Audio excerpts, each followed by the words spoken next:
Let me go across to our panelists. Today joining us on the show, we have Suresh Kumar Goyal. He's a former diplomat. Also, Professor Madhav Nalapath is joining us, a geopolitical analyst. Well, Ambassador Suresh Kumar, I'm going to come to you first. What do you make of the way forward from here? Because this is very symbolic. The timing is unmissable. The fact that the day before the Istanbul talks, the second round of talks, you have this kind of an unprecedented strike by Ukraine in Russia. Do you think anyone's in a mood to relent or blink? I think your last question is the most appropriate one, really. I have not seen at least the Europeans or Ukrainians blink at all or even show any seriousness in terms of the peace talks. Let me put it this way. First of all, I have been in this business for a long time. It is unimaginable that Zelensky would have taken such a decision. Maybe he decided on that 18 months ago. But to go ahead like this, he would have done this without any consultations with his European interlocutors. I doubt it very much. Absolutely. And therefore, I think, at least my own assessment is that whatever took place, the attacks, it took place with the approval, if not approval, at least with the knowledge of the Europeans. And they did nothing to stop Zelensky from undertaking such a venture.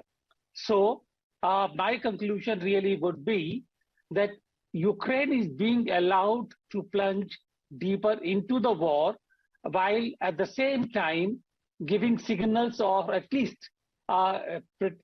giving shall we say pretense to be going into the ceasefire talks, about which it may actually not be serious.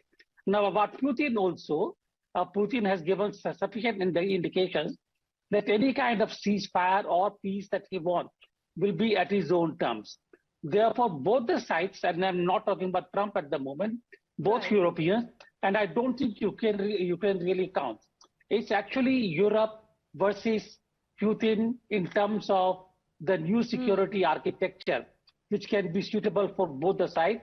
I don't think anybody is really in a position to talk about what the security architecture would be, or at least nobody is prepared to make concessions to each other.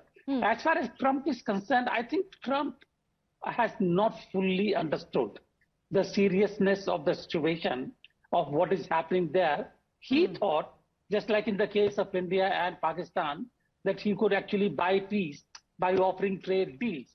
It doesn't happen that way all the time. And therefore, in this case again, he will have to wait for quite a while before he can claim that he was able to establish peace between Russia and Ukraine. Absolutely. In fact, we've seen how he has made these comments about ensuring peace, brokering peace via trade, which has been, of course, refuted by India. But it's very interesting, and I agree with you, the role that US is playing. Let me go across to Professor Madhav Nalapath, and perhaps you can help us explain. Did President Trump make it better or worse? Simple question.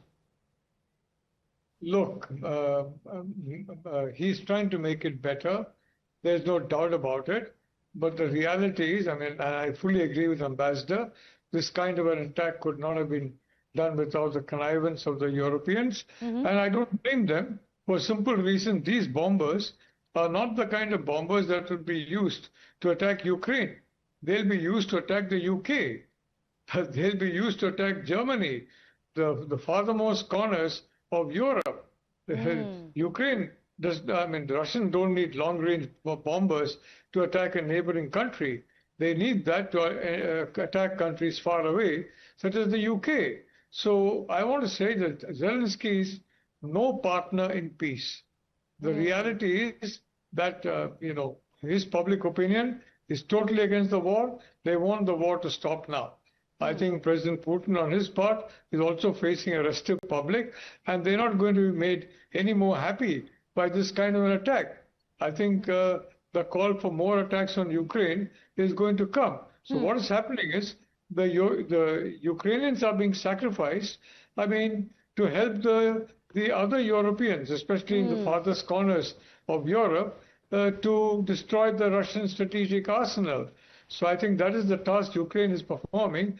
In that task, I've said from the beginning that they are willing to fight to the last Ukrainian, and so it looks like. I want to point out, Meg, that's very nice to say Russia will give up, Russia will give up. You put more sanctions, you put more pressure. I don't know if you remember something called Operation Barbarossa, Hitler's attack on Russia. I don't know if you remember that the Hitler's armies reached the gates of Leningrad, Moscow, and Stalingrad. Did the Russians give up? No. This is not a people that gives up. So this is absolutely a nonsensical suggestion. The only way out is an immediate, total cessation of violence on the present line of control, and that is what has to be done. But the problem is Zelensky is not a partner in peace. Now you're having this just before peace talks. What does that mean? What kind of trust are you building for peace talks?